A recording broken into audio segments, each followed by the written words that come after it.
Ry afa-malala, vonatra ho an'Andriamanitra irery ihany ary fivaliana ho anay ny manonina ny anaran'i Kristy, fiadanan'i Kristy, fahasoavan'i Kristy ho aminao sy ny ankonanao izay rehetra manaraka izao fandarana mahafinaritra izao.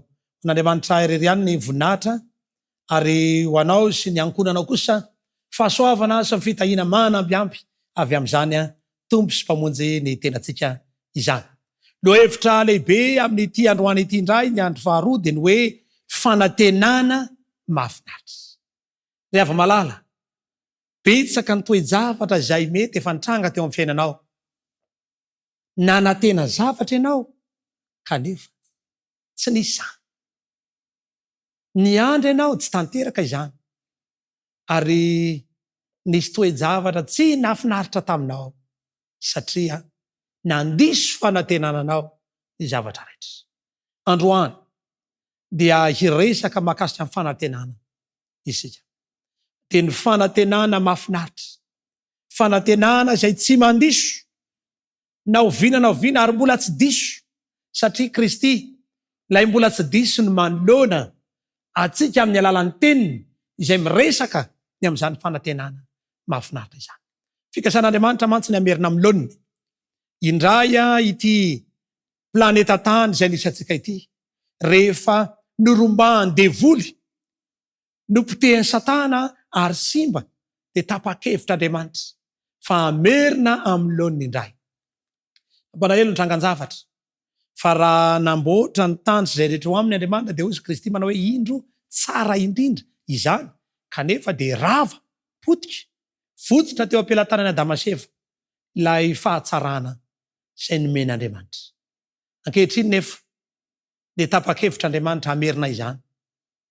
Voaroka tao amin'ny Saedena Damaseva satria tsy voatazon'izy ireo ilay hatsarana no manin'Andriamanitra ary nampalahelo fa dia tafasaraka tamin'Andriamanitra izy. Na izany aza nefa dia misy ny vaovao mahafaly.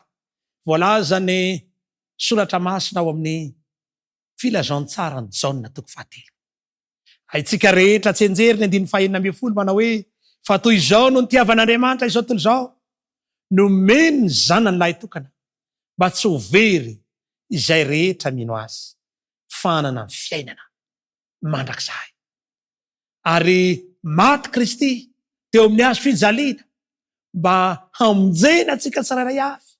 Izany no fitiavana faratampony izay nataon'Andriamanitra ho ako, nataon'Andriamanitra ho anao ihany koa, ho manasanao manokana ankehitriny mba hanomana ny fonao sy ny sainao ao amin'ny Kristy.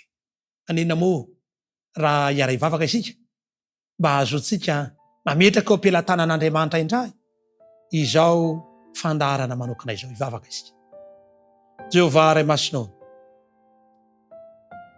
sotranao zahay satria na dia very teo am-pelantanan'ny ireo razam-be-anay azy ny hatsarana rehetra teto amin'ity planeta tany ity, dia nanolotra an'i Jesosy ianao mba hamonjy anay ary tapa-kevitra fa ho averinao amin'ny laoniny ny zavatra rehetra.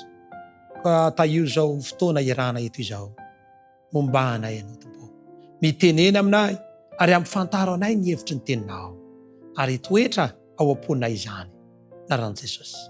Amen. Rehefa hiala teto amin'ity tany ity Kristy niaraka amin'ny mpianatra, dia niteny tamin'ny mpianany hoe aza malahelo ianareo fa tsy mahatsara anareo ijanonako eto fa andeha aho, andeha aho, vetivety aho dia hitanareo ary vetivety indray aho dia tsy hitanareo. Nalahelo ny mpianany, voaiza ianao? Dia izao no voalazan'ny tenin'Andriamanitra ao amin'ny filazantsara ny Jaona 2:11. Filazantsara ny Jaona 2:11 dia manomboka ny 9 voalohany sy manaraka. Aza malahelo fonareo, minoa an'Andriamanitra minoako, fa ohatrany raiky to mety fitoerana maro, raha tsy zany dia efa nilaza taminareo aho fa andeha amboatra fitoerana ho anareo. Ary raha andeha amboatra fitoeranao anareo aho dia ho avy indray ka handray anareo any amiko ka izay toerako no toeranareo. Izany no fanantenana azo antoka, fanantenana mahafinaritra. Andeha aho Kristy dia ho avy indray ka handray anareo ho anamiko. Ho avy indray Jesosy rehefa malala. Ho avy indray izy. Zany ny fanantenana napetraka Kristy, ary zany fiaviana zany dia fiaviana arabaky teny. Tsy hoe mikipy ianao dia mandray aneritreritra na hoe nofinofo zany, fa tena arabaky teny zany fiaviana zany. Tahaka ny Kristy namorona izao tontolo izao, tahaka ny Kristy maty eo amin'ny hazo fijaliana, dia ozy izy ho avy indray aho, mahatsara anareo ny fialako. Satria rehefa miala teto izy dia anomana ilay fitoerana ho atsika, dia ho avy indray eny aminao lanitra.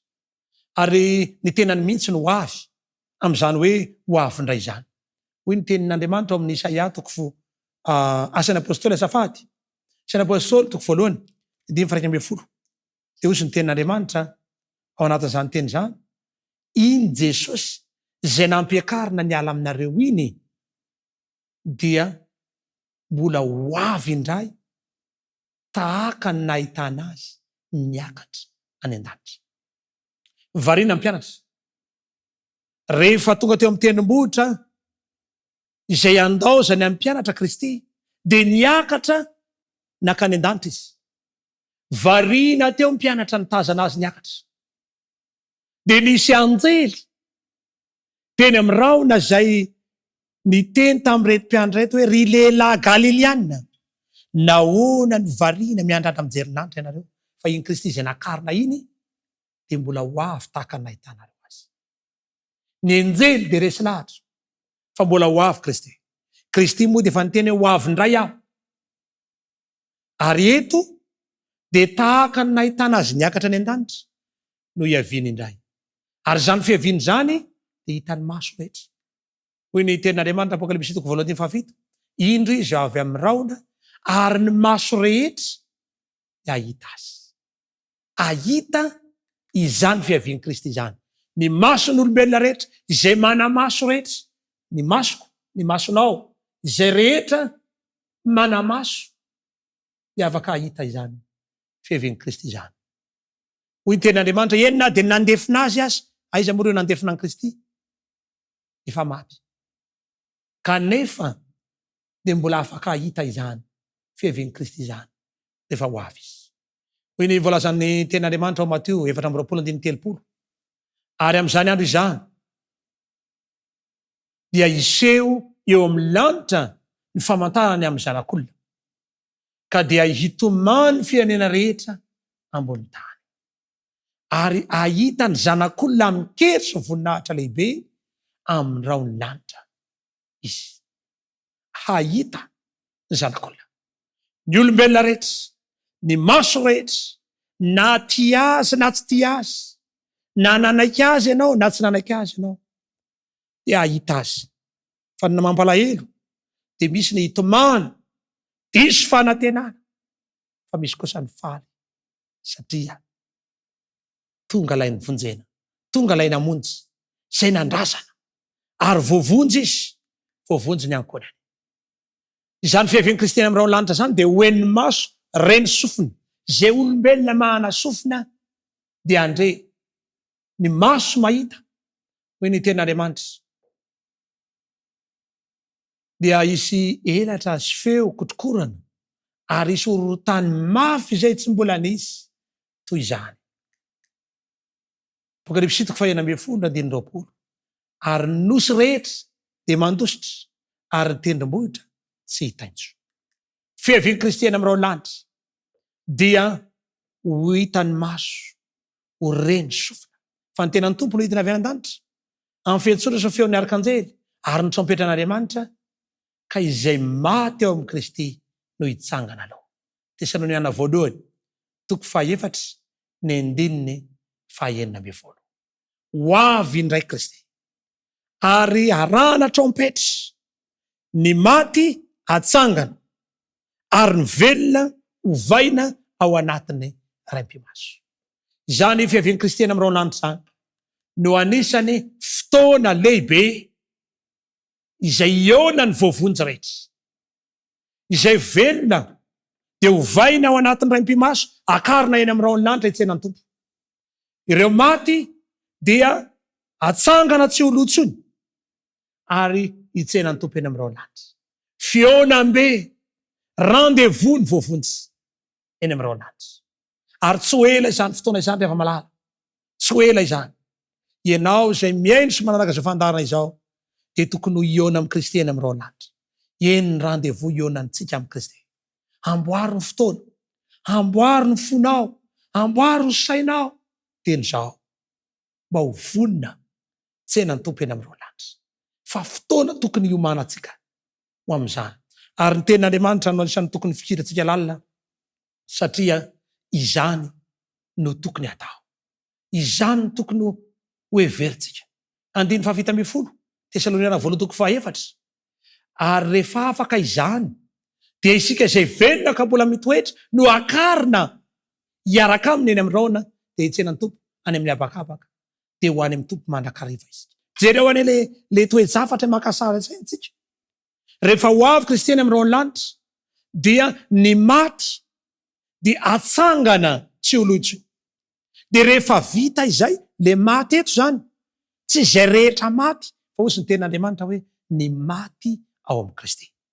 Izay maty tamin'ny fampona n'Andriamanitra, maty tamin'ny fanarahana ny tenin'Andriamanitra, maty tamin'ny fahamarinana, nanaiky an'i Kristy tamin'izy mbola velona, nandray an'i Kristy tompo sy mpamonjy ny tenany, nitandrina ny ditany, niaro ny tenany tamin'ny faharatsiana. Ireo le antsoina hoe maty ao amin'ny Kristy. Dia rehefa natsangana ireo, rehefa vita izay, dia tsika izay mbola velona ka mitoetra. Jereo tsara le hoe mitoetra ao amin'ny Kristy. Mitoetra amin'ny fahamarinany. Mitoetra amin'ny tenin'Andriamanitra, mifikitra amin'izany. Isika izay velona ka mbola mitoetra dia akarina hitsena azy eny amin'ireo lanitra. Tsy ny olombelona rehetra, tsy izay rehetra manao hoe tompoko dia hiditra amin'ny fanjakan'Andriamanitra, tsy ariava, fa izay mitoetra amin'ny tenin'Andriamanitra, izay mitoetra amin'ny fahamarinana. Ary izay no ilayntsika mianatra ny tenin'Andriamanitra, satria mila mitoetra ao amin'ny tenin'Andriamanitra isika. Mila mitoetra amin'ny fahamarinana isika. Ireo no akarina hitsena azy eny amin'ireo lanitra. Ampifaliana lehibe amin'izany fotoana izany no ionana. Mba ray saraintsaina hoe ianao miaraka amin'ny vadinao sy ny zanakao, fampitatana hitsenan'ny tompo eny amin'ireo lanitra, tsy misy tavenana iray azy ianareo mianakafy, ifandray tanana ianareo mianakafy, hitsenan'i Jesosy eny amin'ireo lanitra. Aza adino nefa fa tsy misy trosa izay tsy tokony voaloha afa-tsy ny fitiavana. Aoka hifankaty isika fa zanak'Andriamanitra, tsisy toerana ho an'ny fahavalo any an-danitra, tsisy toerana ho an'ny mpiady lava any an-danitra, mpamon'olona, mpandainga, mpangalatra, mpierina, mpiavinavina, mpiteny ratsy, tsisy toerana ho an'izany any fa ny fifankatiavana. Ka raha sanatria mbola misy olana ny fianakavianao, alamio, regleo ny olanao amin'ny fianakaviana. Raha mbola misy olana eo aminareo mivady, alamino zany, hoy ny tenin'Andriamanitra hoe amin'izany andro zany, dia misy mpivady, ny ray ho raisina, ny ray tavela.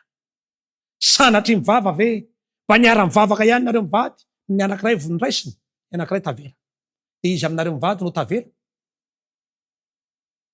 Misy mirahavavy any an-tsaha, eo ampitoto vary, ny ray ny raisina, ny ray tavela.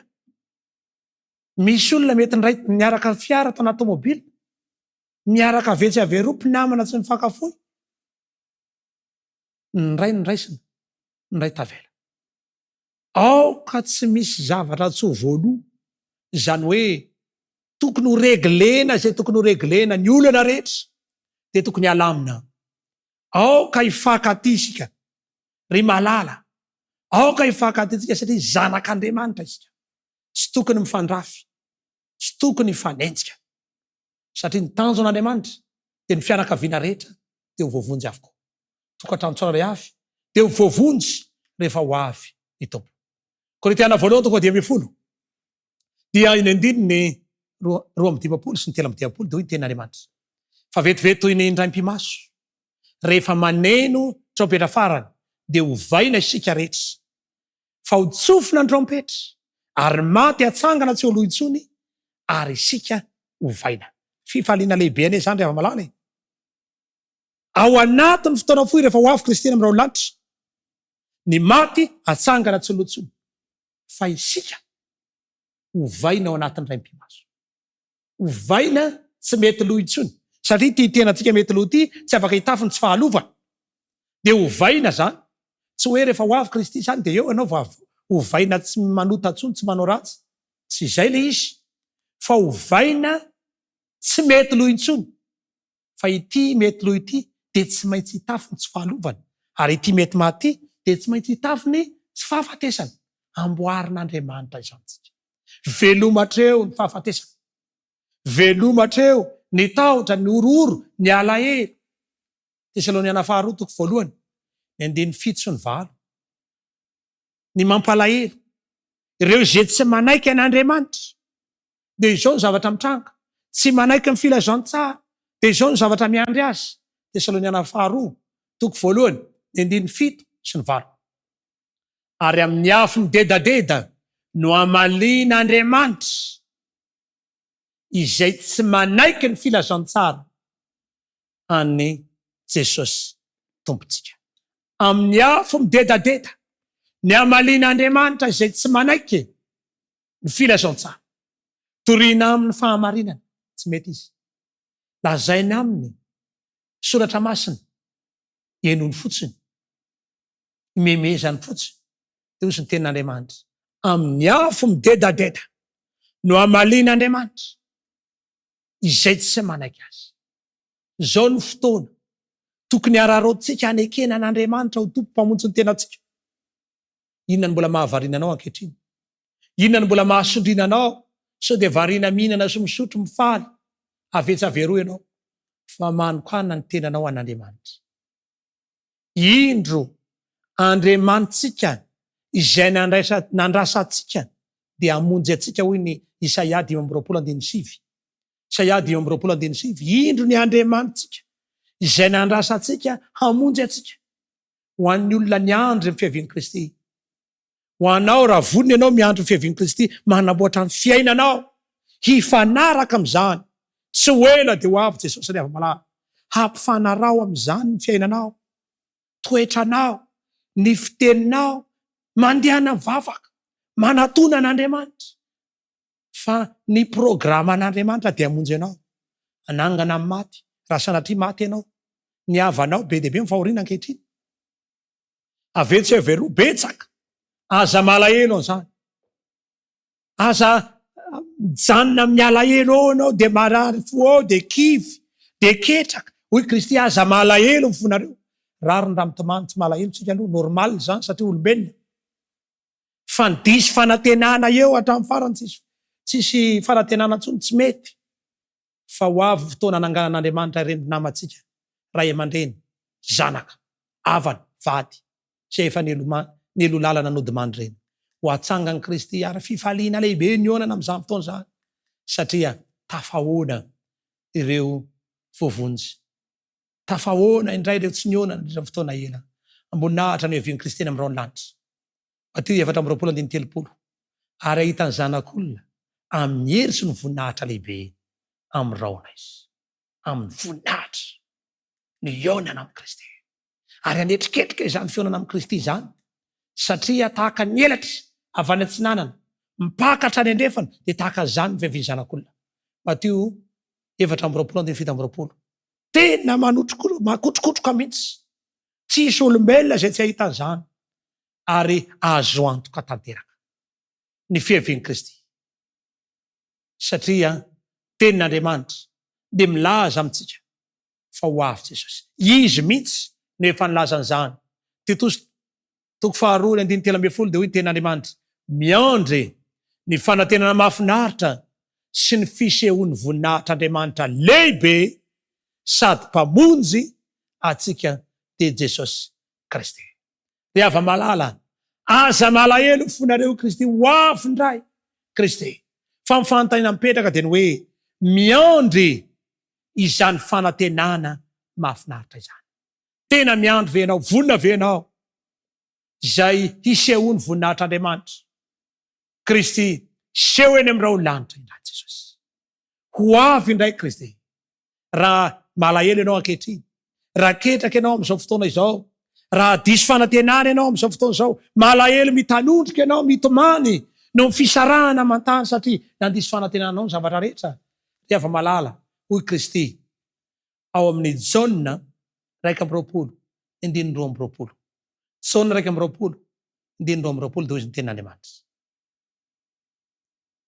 Hoy Jesosy taminy, raha tiako hitoetra izy mandra-piavako, ahoanao iny zany fa manaraha. Miantso asa ianao Kristy mba hanaraka azy. Raha te ho tafatoetra ianao amin'izany fiaviany Kristy eny amin'irao lanitra izany, manaraha an Jesosy. Arao izy, hamboaro ny fiainanao, aza manaraka fotom-pampianarana, aza manaraka olombelona, fa manaraha an Jesosy. Izay ny tokony ho izy. Indray andro rehefa nanao fahagagana Kristy, be dia be ny olona niazakazaka nanatona an Kristy satria nisy fahagagana. Misy indray ny sasany nahazo sakafo, mofo 5 hazan-drano 2, dia lasa faly satria nihinan-kanina, voky. Dia ao indray ny sasany tondra ny marary, dia ho aminy dia sitrana. Misy demoniaka sitrana. Dia te hanaraka an Jesosy. Fa rehefa tsy nitranga izay zavadray, dia niala tsikelikely ny olona. Misy karazany olona mandeha mivavaka manaraka an Kristy satria mitady hanina. Misy karazany olona mitady sakafo, mitady tombotsoa, te ho sitrana, dia manaraka an Jesosy. Fa ianao, inona ny tena anarahanao an Kristy? Tombotsoa manokana ve ny tena hitadiavanao an Kristy sa inona? Hoy Kristy manao hoe, raha te ho tafatoetra ianao mandra-piavako, manaraha. Izany vahaolana, raha te ho tafatoetra isika, dia manaraha an Kristy. Dia hoy sisy Kristy hoe, ianareo koa ve mba handeha tamin'ny mpianany? Rehefa lasa daholo ny olona, nandao an Kristy daholo ny olona.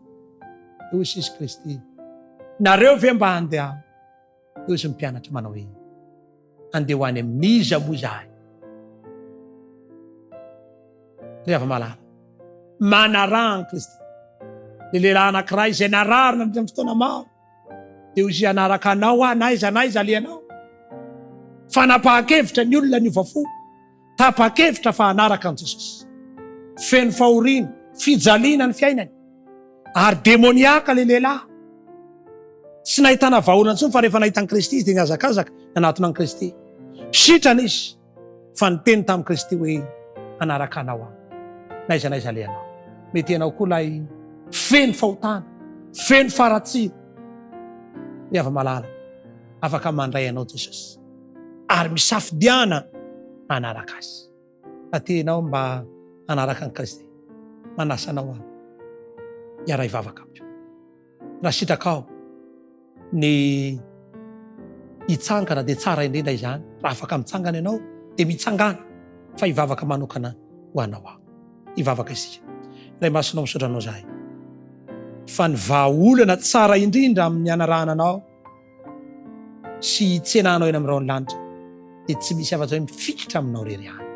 Tompo masonao, anaraka anao zahay, tapa-kevitra izahay, hitsangana ankehitriny, manolo tena ho anao, tehirizy ho anao Tompo, ary tazony mandra-piavinao eny amin'irao lanitra. Misaotra Tompo, amena. Ho an'Andriamanitra rery any ny voninahitra makasitraka antsika rehetra momba anao aneny Tompo. Karaha ho avy eny amin'irao lanitra izy azadino fa tsy ho adininy ianao. amen.